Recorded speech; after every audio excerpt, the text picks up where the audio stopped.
McKenzie Wright's 2024 Olympic journey has her leaving the confines of the City Boxing Club, where she's been training with coach Jesse Sallows. She's on her way to Italy for an Olympic qualifier, where she needs to place in the top 4 to punch her ticket to Paris.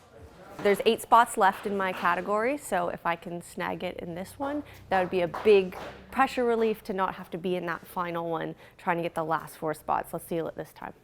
Do you have any idea who your opponents are going to be yet there? As of now, I'm expecting a huge pool of girls. Those who have qualified will not be in it, but other than that, I'm expecting about 30 girls. I don't know all the countries. The international camp McKenzie is attending could see close to 300 athletes training shoulder to shoulder, and that includes the boxers she'll be facing at the tournament. Just don't expect her to be paying too much attention to them. I prefer not knowing.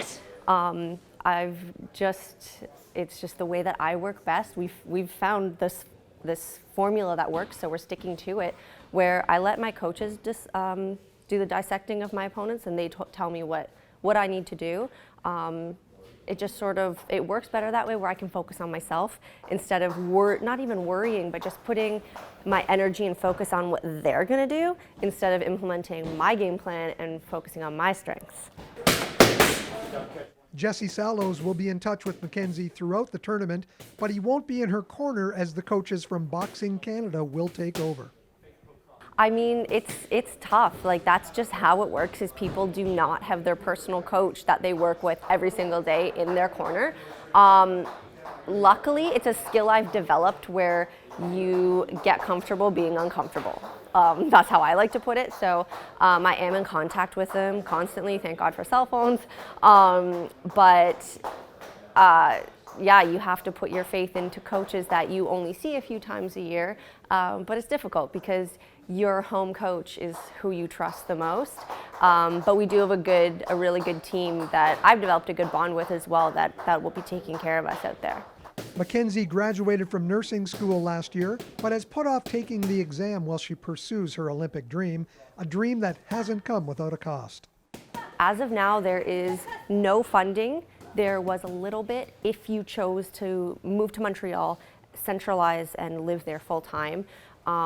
That's not something that was suited for me, especially just coming out of nursing school. I'm situated here. I'm happy with my training here. I'm happy with my coaching here. So because I'm not in Montreal, there is zero funding. There's a few athletes in the same boat as me. So really it's all out of pocket. The way I'm looking at it is just it's short term, so we'll worry about it after. But it's a huge stress. McKenzie reached the podium at the recent Pan Am Games. She says the experience is both her greatest accomplishment and her biggest motivation. Like, on one hand, it's the most proud accomplishment I've ever had in sports. But on the other hand, it's also the biggest heartbreak I've ever had, for it to be so close and just in the palm of your hand and just so close to slip away. It's that fuel, though, it's that fire, is that, okay, now it's my opportunity to redeem it, get it back, and still qualify. In Niagara Falls, reporting for The Source, I'm Mike Balsom.